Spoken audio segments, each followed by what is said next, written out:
Imagine a world where the arrival of a single human can shatter centuries of harmony.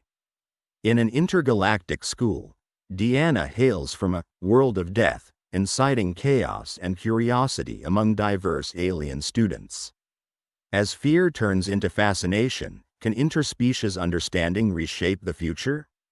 Are you ready to question everything you believe about human potential and ethical conflict? If you want to dive into real stories of parallel realities every day, in enigmatic, technological worlds that are completely different from our planet, subscribe to our channel and leave your like. Well, let's go. The intergalactic spaceship, Sorina 9, glided silently through the vastness of space, emanating a soft, bioluminescent glow visible even in the void of the cosmos. On board this colossal vessel was an educational institution unlike any other, where beings from various star systems coexisted and learned together. The spaceship harbored a massive classroom, a place where species from across the galaxy gathered to exchange knowledge and understandings. A palpable buzz surged through the vast, luminous classroom.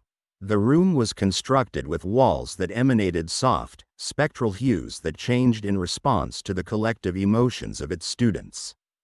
The high ceilings were adorned with holographic projections of constellations, shimmering in tandem with the conversations held below them. Rows upon rows of seats were filled with an astonishing variety of alien life forms, each student a representative of their home planet's apex culture.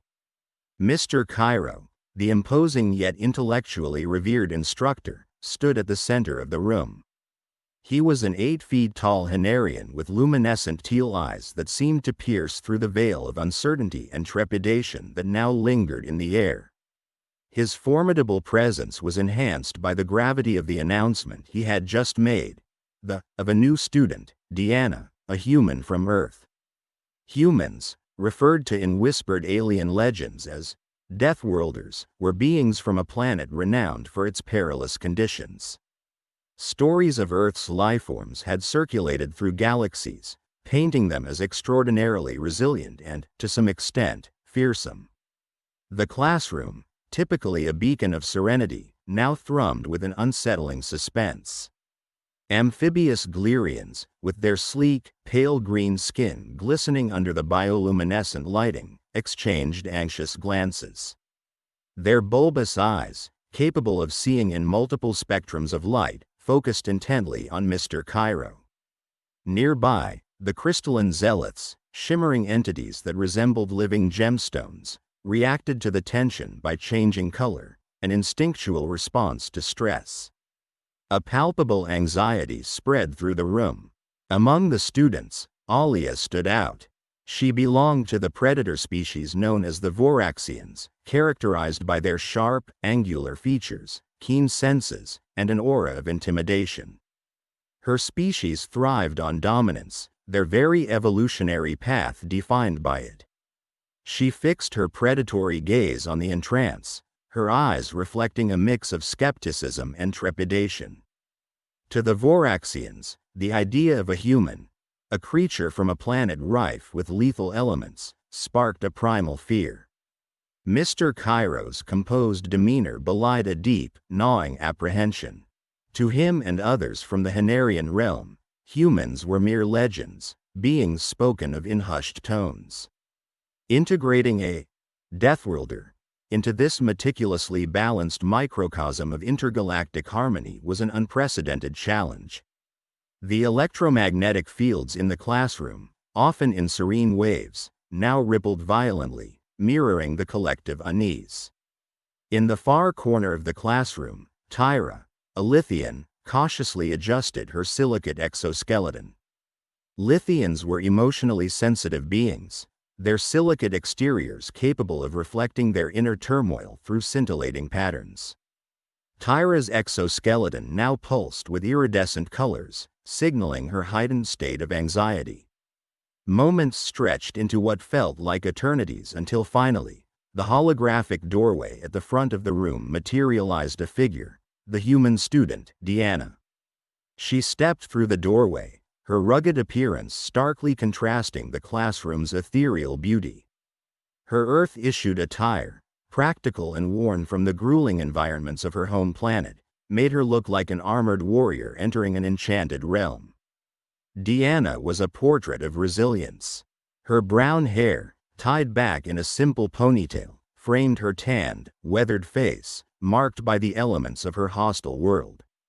Her eyes, however, were her most striking feature, dark, determined, and reflecting a universe of experience and hardship. As she stood before the class, her presence alone seemed to draw in the attention of every being in the room. She began to narrate the cataclysmic nature of Earth, violent earthquakes that could shift landscapes, volcanoes spewing molten rock, tornadoes, and hurricanes of unimaginable force. The room reacted viscerally. Gasps echoed from students who could comprehend her words, while holographic translators relayed the information to others. For the crystalline zealots, whose world was one of serene, unchanging beauty, understanding such chaos was nearly impossible. Several of them flickered rapidly, a sign of extreme distress. The amphibious Glerians shuddered, their supple skin turning a more muted shade, a subconscious camouflage response to danger. As Deanna delved deeper into the brutal realities of Earth, unveiling stories of survival against nature's fury, awe began to pervade the room. How could beings from such a hostile world not only survive but thrive? Among the students, whispers and clicks in hundreds of languages reflected a growing astonishment. Deanna's fellow human, Tyler, joined her at the front. His robust build and confident posture revealed a physique honed by Earth's intense gravity and endurance challenging ecosystems. The two began a demonstration of human physical prowess in the school's state-of-the-art gymnasium. The gymnasium, a marvel of engineering, had adjustable gravity settings, allowing for simulations of various planetary environments. The sleek, holographic controls and polished surfaces exuded a sense of futurism that was second nature to the students. However, what followed was anything but ordinary. The weightlifting platforms, running tracks, and agility courses were designed for the unique physiologies of the diverse student body, creatures who had adapted to their homeworld's specific conditions. Deanna and Tyler, however, seemed to effortlessly outpace, outlift, and outmaneuver their peers. In a long jump that defied the biomechanical understanding of the alien students, Tyler soared across the vast expanse of the gym with an ease that left the spectators in stunned silence. Mr. Coker, the gym instructor, with his imposing muscular stature and chiseled features, couldn't mask his astonishment. Despite his intimidating appearance, Mr. Coker was known among the students for his supportive and nurturing nature. Watching the humans redefined his perception of physical prowess. Other students watched with widened eyes, their own interpretations of capability and resilience challenged.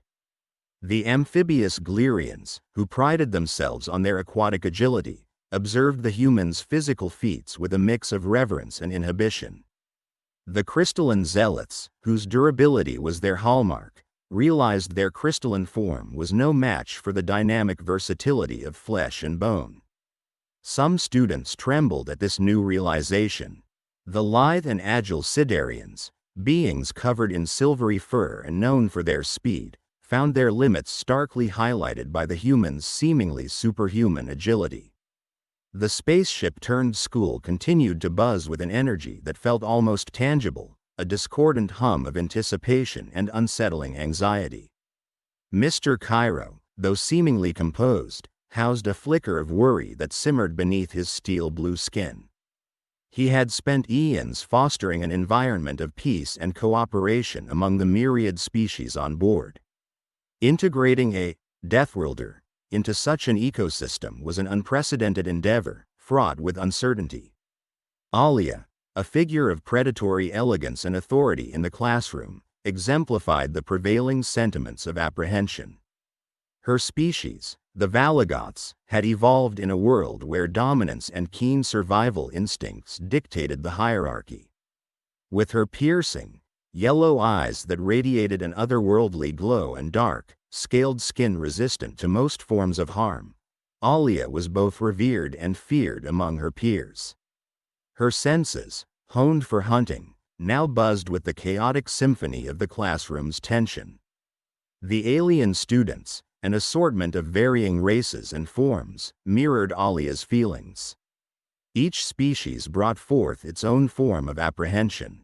The amphibious Glerians, with their fluid movements and bioluminescent skin, twitched uncomfortably, their usually placid colors shifting to alarmed neon hues.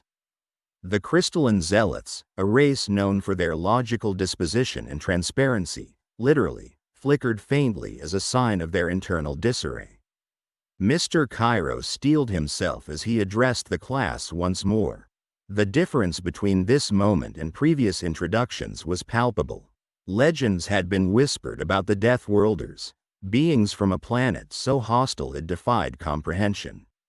Earth was known only through fragmented tales of its violent climates, shifting landscapes, and an array of perilous life forms. It was a miracle that any species could evolve in such an environment, let alone one with the kind of prowess reported. As the classroom fell into an uneasy silence, Alia couldn't help the eruption of primal instincts that surged within her.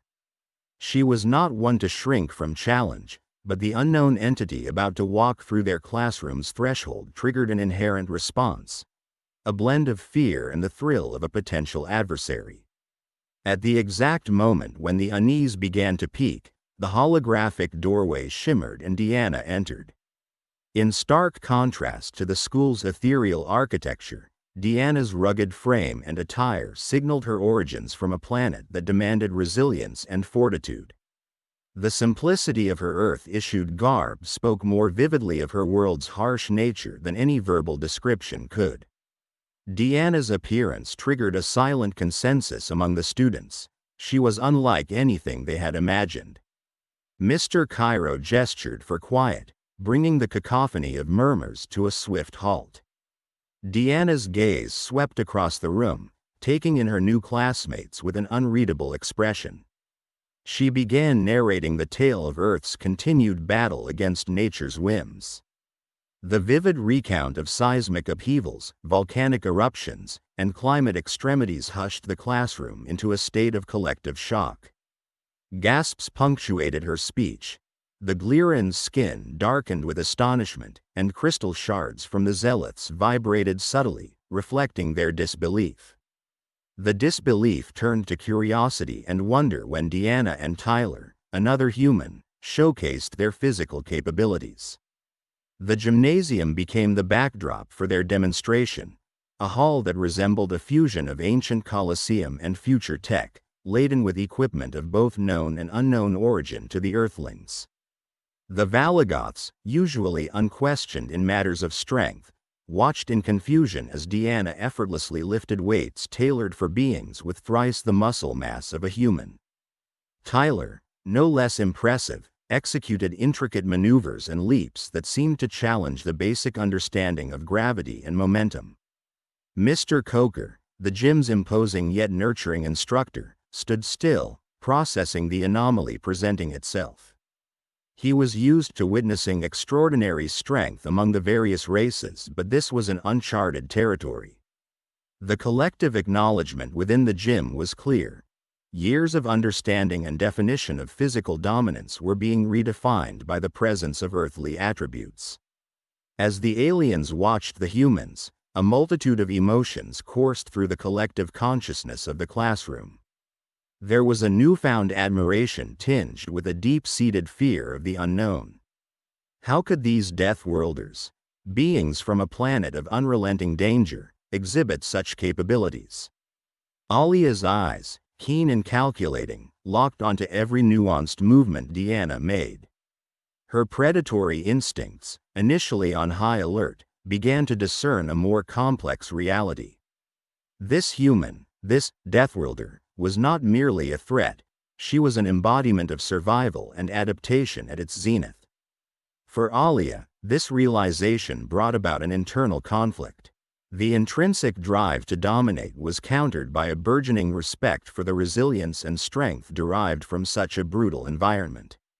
She faced the dilemma of viewing Deanna either as a possible adversary or a crucial ally that could reshape their understanding of existence itself. Mr. Cairo, witnessing the dynamics playing out, understood that the real challenge lay not just in coexistence but in fostering an environment where understanding and collaboration could thrive despite deep-rooted differences. This became a pivotal teaching moment. The alien students, faced with redefining their beliefs, stood on the cusp of a significant paradigm shift. Should they embrace the capabilities and experiences Deanna and Tyler brought, or remain shackled by their apprehensions? As the resonating echoes of feats in the gymnasium faded, the students found themselves at a crossroads. The human presence had unveiled a new dimension of potential.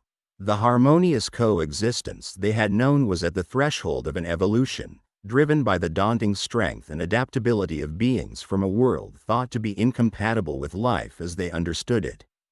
An aura of palpable uncertainty filled the air as the realization dawned upon each student in the space.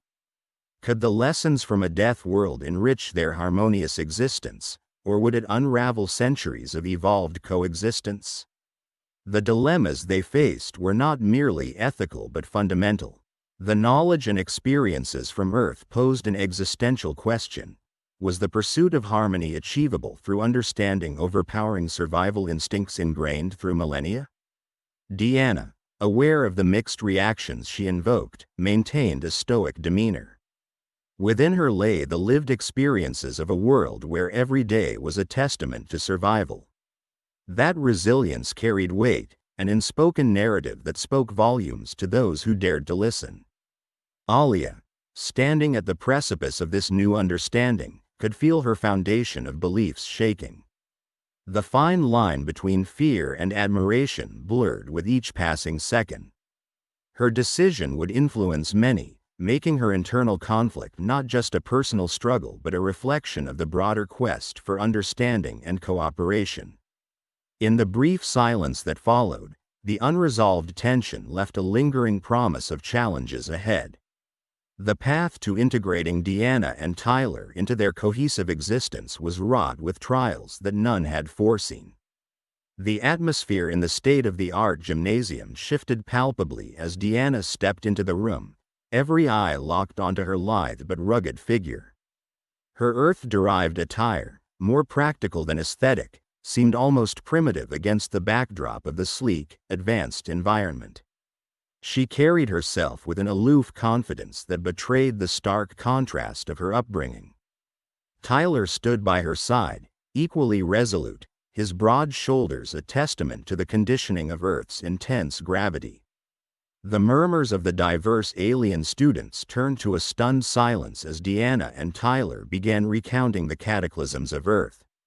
Earthquakes that could rend continents asunder, volcanic eruptions that spewed molten rock miles into the sky, and storms that could demolish entire cities, all described with a stark, almost casual demeanor. Each calamity was met with widened eyes and hushed gasps. A few of the more delicate species, such as the translucent-skinned Elystrians, seemed on the verge of fainting. Deanna's words spun a narrative of survival and resilience that bordered on the unbelievable to these beings from serene and technologically advanced civilizations. Her stories were punctuated with data readings and holographic visuals projected from wrist-mounted devices, giving tangibility to the tales of horror and perseverance.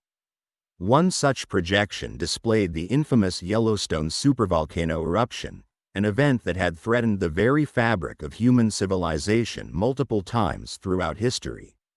The gasps turned to an eerie silence as the room grappled with the concept of life on such a deadly world.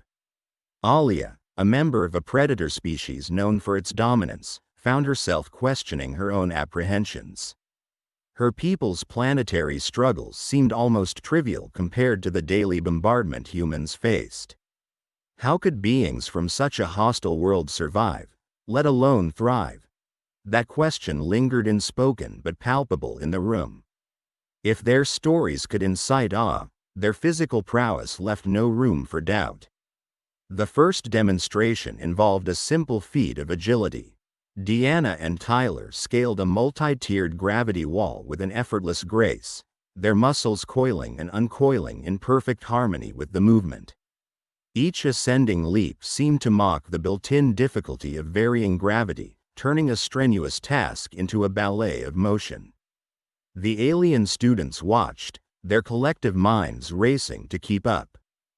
Beings accustomed to environments with stable gravity fields found themselves questioning core assumptions about biomechanics and physical limitations.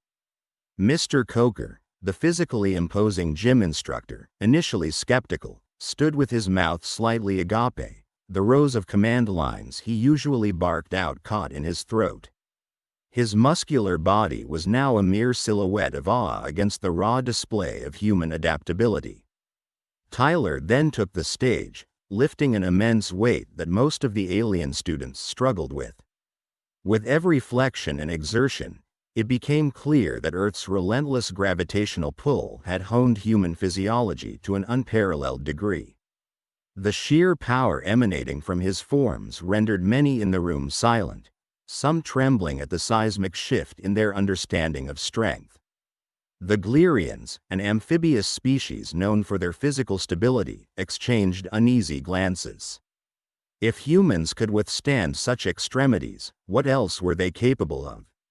As if physical prowess wasn't sufficient to dazzle the audience, the duo performed synchronized maneuvers in a high-speed combat simulation.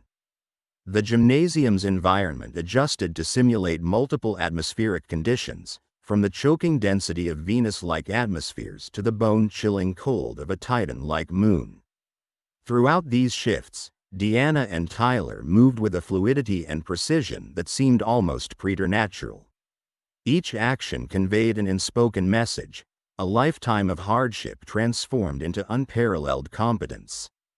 As the simulation ended, the room was charged with a new kind of energy, awe mixed with a burgeoning sense of fear. The alien students stood frozen, some hugging themselves for comfort. If humans could master such diverse conditions, what did that mean for their place in this intergalactic academia? Just as the tension seemed unbearable, Tyler gathered his breath and addressed the crowd. His voice resonated, oddly comforting given the preceding awe. He spoke not just of human resilience but of the lessons learned through hardship, adaptability, resourcefulness, and above all, perseverance. The gymnasium, once a hub of disciplined training, had transformed into a theater of awe and contemplation. The alien students, each from worlds with their own unique set of challenges, found themselves united in their trepidation and admiration. Even the omnipresent electromagnetic field in the room seemed to ripple with a newfound respect. Perhaps Deanna and Tyler weren't just anomalies. Perhaps they were harbingers of a new perspective on potential and capability. The myriad species, some crystalline like the Zealots, others luminous like the Freelans with their bioluminescent skins, couldn't tear their eyes away from the humans now engaged in discussions with their instructor, Mr. Coker. It was as if every word, every gesture was a new piece to a puzzle of understanding that was far grander than any single species could fathom. The realization spread slowly but profoundly, like a drop of ink in water. The awe and fear were joined by a burgeoning sense of curiosity. These humans, who had once been figures of mythical dread, now stood before them as tangible manifestations of the indomitable spirit. They were not merely Deathworlders. They were beings of untapped potential and experience that could potentially enrich their collective knowledge. In the following days, the students couldn't help but replay the physical feats and the harrowing tales in their minds. Cafeterias, study halls, and even casual hangout spots buzzed with newfound energy. Conversations naturally drifted to the humans, each student eager to offer their interpretation of what they'd witnessed. But beyond the spectacle, deeper conversations began to take root. Ethical questions emerged. Were humans to be feared or revered? Could their resilience be a source of strength for the intergalactic community, or was it a harbinger of potential conflict? Mr. Cairo, The stoic yet wise mentor figure found himself inundated with these questions. While his exterior remained calm, his mind wrestled with the complexities this brought to their harmonious existence. Mr. Cairo organized a council meeting, inviting representatives from each species. The meeting, held in a vast, azure-lit chamber with a floating circular platform at its center, aimed to discuss the integration and future role of these humans. The chamber, adorned with holographic banners depicting scenes of intergalactic unity, had never hosted a topic of such weight. Mr. Cairo, with his luminescent eyes reflecting various hues depending on his thoughts, took the center stage. He spoke candidly, revealing his own initial apprehensions and how they had evolved into admiration and curiosity. His words echoed through the chamber, each syllable meticulously chosen to convey the gravity of the situation. He urged the council to look beyond fear and consider the potential benefits of integrating human experiences into their curriculum. The decision was unanimous. The enormous gymnasium of the intergalactic school glittered with iridescent lights from its many advanced holographic projectors, casting an ethereal glow on the students standing in awe at the edge of the expansive arena. The technologically augmented gym, an architectural marvel with translucent walls designed to simulate various terrains and environments, was now witness to an unprecedented event that would ripple through its halls and beyond. Deanna and Tyler, the resilient humans from Earth, were about to showcase their physical prowess. The atmosphere was thick with tension and curiosity. Rows of diverse alien students, each with their unique physiology and culture, watched in a state of heightened anticipation. From the amphibious Glerians with their elongated limbs and sleek, water-resistant skin, to the crystalline zealots whose bodies refracted light into vivid spectrums, every pair of eyes was locked onto the central stage. Even the ceiling-dwelling Glidjaks, with their luminescent wings and ultrasonic perceptive abilities, hovered closer to get a better view. Mr. Coker, the gymnasium's instructor, was an imposing figure even in this diverse collective. Standing well over 7 feet tall, his milky white skin and muscled frame contrasted with his gentle voice and methodical demeanor. As an Olridian, his strength was formidable, his species known for their near-mythical endurance and power. Yet here he stood, a picture of astonishment, his normally composed expression struggling to mask his curiosity and disbelief. Deanna and Tyler entered the gym, their Earth-issued athletic gear framing bodies honed by gravity and survival. Deanna, with her wiry strength and agility, looked unfazed by the attention. Tyler, broader and more muscular, exuded a quiet confidence that was tempered by years of facing Earth's unpredictable challenges. The game was afoot, and it was time to break barriers, quite literally. The first activity of the day was the long jump. The alien crowd watched in silence, their varied breathing patterns creating an almost rhythmic hum. Deanna approached the start line, her focus unbroken as she visualized the leap. She sprinted forward, muscles coiling and releasing with incredible precision, and launched herself into the air. She soared across the expanse, defying even the advanced biomechanical understanding of the other students. The crowd collectively gasped as she landed far beyond the marked record held by any species thus far. Tyler followed, his form a blur of raw power. He covered the distance with ease and grace that left the spectators spellbound. The murmurs of disbelief turned into outright respect, mingled with a budding fear of the unknown. What else were these humans capable of? Next came a series of weightlifting demonstrations. The gym's advanced equipment, designed to adapt to the varying strengths of its diverse students, reconfigured itself to challenge the humans. Deanna and Tyler took turns, lifting weight after weight, effortlessly surpassing every known limit. The alien students, especially the strong Rakarans with their 6-appendaged might, watched their records crumble. The quiet rustle of their reptilian scales was a testament to their growing respect and unease. As the humans moved from one event to the next, showcasing endurance, speed, and dexterity, the emotional landscape of the gym shifted. Admiration began to tinge the edges of the alien students' fear. Whispers of reverence intertwined with apprehension as Mr. Coker's usually composed demeanor faltered under the weight of witnessing a new paradigm of physical capability. What intrigued Mr. Coker the most was not just the humans' raw power but their ability to adapt. The gym's holographic systems simulated extreme environments, icy tundras, arid deserts, and even high-pressure underwater scenarios to test the resilience of its users. Deanna and Tyler navigated each challenge with an ease that belied the hostility of the conditions. The Glerians, accustomed to water, watched with widened eyes as the humans held their breath longer than any species had managed. In the icy tundra simulation, the Zealots saw the humans exhibit incredible endurance, shaking off the cold that made even their crystalline forms shiver. But it wasn't just the physical challenges that left the crowd in awe. Their approach, a blend of strategic thinking and unwavering resilience, showcased a different kind of strength. Each jump, each lift, and each maneuver painted a story of survival, adaptation, and unyielded persistence. They were not just defying the laws of the Academy, they were rewriting them. Throughout these demonstrations, flashes of Earth's harsh realities surged into the minds of the alien observers.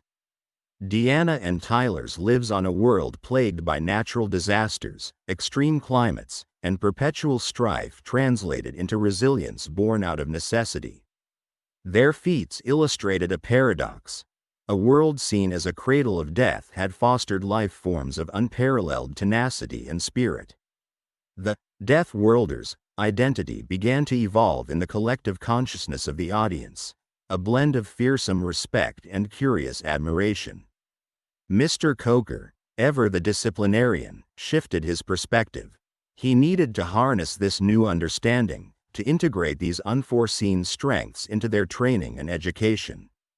As an Olridian, his own encounters with adversity paled in comparison to what these humans narrated through their mere existence. The instructor's admiration grew, not just for the physical capabilities but for the mental fortitude that these humans displayed. As the gym session proceeded, unexpected alliances began to form.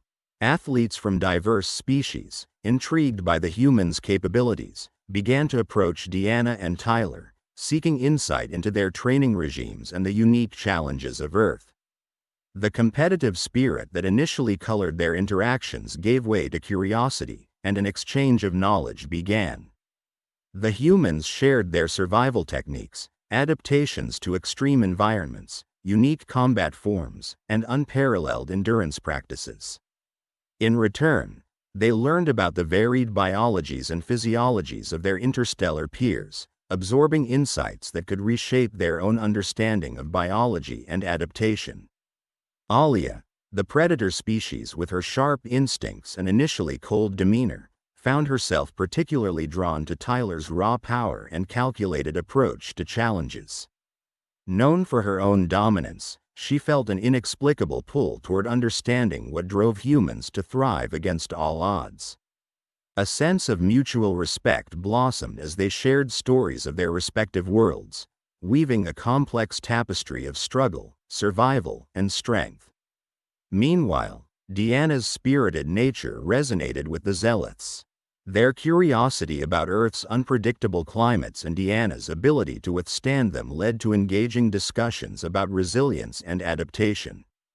Deanna, always the storyteller, captivated her new peers with tales of humanity's ingenuity, building cities that stand firm against earthquakes, developing technologies to counter fierce storms, and cultivating a unique relationship with their hostile world. Mr. Cairo observed these growing bonds with a sense of profound realization.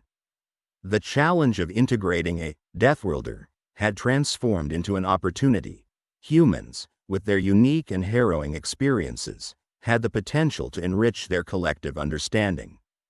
Through the awe and trepidation, a unified realization dawned upon Mr. Cairo and his diverse assembly of students.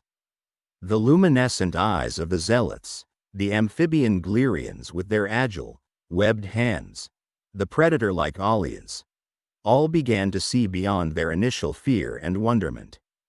Beyond the impressive physical prowess and resilience exhibited by the humans, Mr. Cairo discerned something far more profound. The humans, Deanna and Tyler, carried with them knowledge and experiences that could enrich their collective existence. The culmination of tumultuous emotions and perceptions led to Mr. Cairo gathering his thoughts, ready to impart them to the assembly that waited for his guidance. Standing at the center of the illuminated classroom, the shimmering holographic screens displayed swirling galaxies and distant stars, adding to the mystique of the moment. His resonant voice, modulated to convey gravity, echoed through the tranquil space. "Students," Mr. Cairo began, his imposing figure casting a serene yet commanding shadow across the room, "we have witnessed feats that defy our understanding. But what lies beyond the surface of physical abilities and the rugged survival instincts of humans is the essence we should relish in.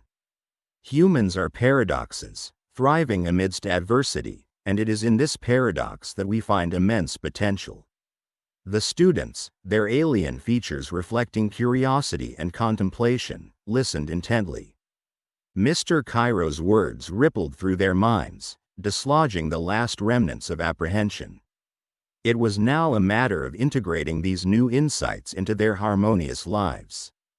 As the classroom atmosphere morphed from tension to earnest reflection, the concept of empathy began to plant its roots.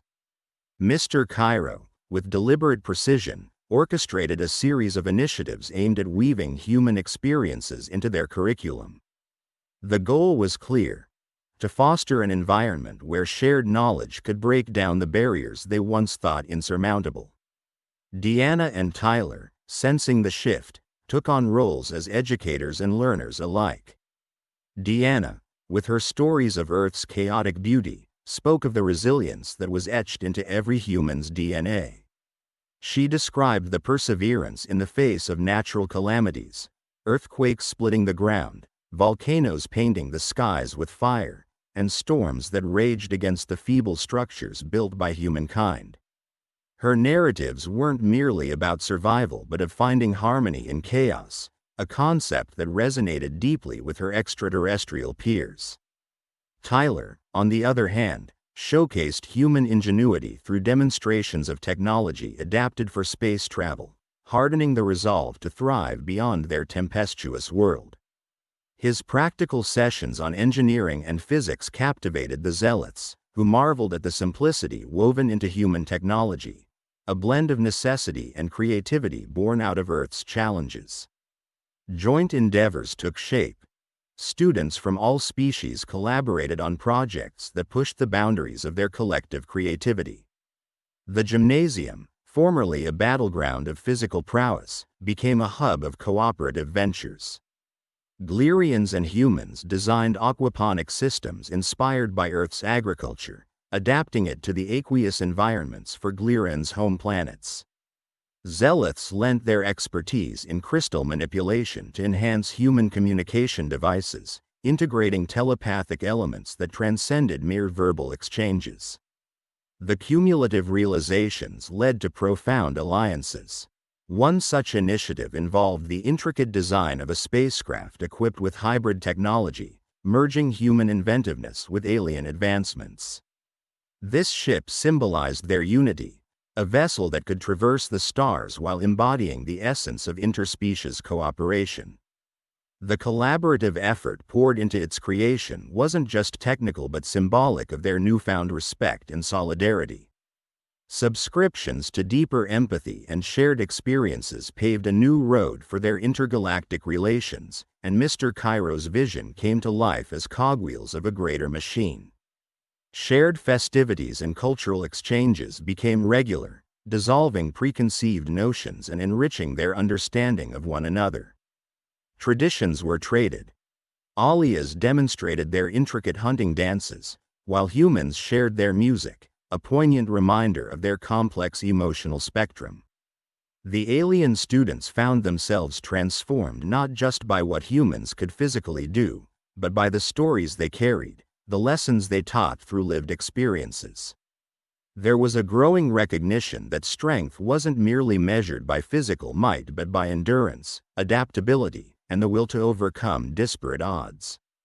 In one memorable class, Deanna spoke about the human spirit, recounting tales of explorers who ventured into the unknown, artists who created beauty amidst desolation, and the unbroken thread of humanity's quest for understanding. The story of humanity's first steps on the moon, the launch of ambitious space telescopes, and the unyielding desire to reach the stars resonated deeply with her audience. The message was clear. Curiosity and determination were universal constants. Mr. Cairo, sensing the tide of change, initiated a thoughtful dialogue on what their future could hold if such unity persisted. The conversations unearthed a burgeoning consensus that their greatest strength lay in their differences, a kaleidoscope of perspectives that, when combined, formed a clearer, richer picture of the universe. As their collaborative endeavors grew, a climactic twist revealed itself. An astronomical phenomenon, a once-in-a-lifetime celestial event known as the convergence of horizons, approached. This phenomenon required a delicate balance of technology and understanding of the cosmic forces at play, something that no single species had mastered alone. It was the ultimate test of their newfound unity. Working together, utilizing every bit of knowledge, creativity, and resilience across their diverse backgrounds, they prepared for the convergence. The spacecraft, now named Unity, was to play a crucial role, equipped with the hybrid technology emblematic of their journey together. The day of the convergence arrived, and the anticipation was palpable. Swirling vortices of color and light bent and twisted reality as the phenomenon took shape. The Unity navigated through the convergence point, guided by the collective expertise of those aboard. It was a ballet of precision, and the success of this mission would cement their collaborative legacy. As the phenomena unfolded, their collective calmness and mutual respect allowed them to harness the energies, glean significant data and insights, and emerge from the convergence unscathed and wiser. The success of this colossal endeavor was not just a triumph of courage but a testament to the unity that had grown among them. It wasn't just the technologically advanced ship or human resilience that won the day, it was the shared respect and mutual understanding. In the aftermath, Mr. Cairo and his students reflected on their remarkable achievements. The unity and their success during the convergence stood as a beacon of what was possible through genuine unity and understanding. The legacy of Deanna, Tyler, and their diverse peers became one of legend within their school and beyond. Their collaboration sparked diplomatic conversations and partnerships across the galaxies, shifting the perception of humans from beings of chaos to harbingers of potential alliance. The chapter drew to a close, leaving a sense of finality and yet an air of mystery. If you liked this story based on real events, subscribe to our channel and don't forget to like it. Here you can dive into a different reality every day, where anything can happen. Comment below what kind of story you would like to hear here. Thank you very much for your attention. We are the Sci-Fi family.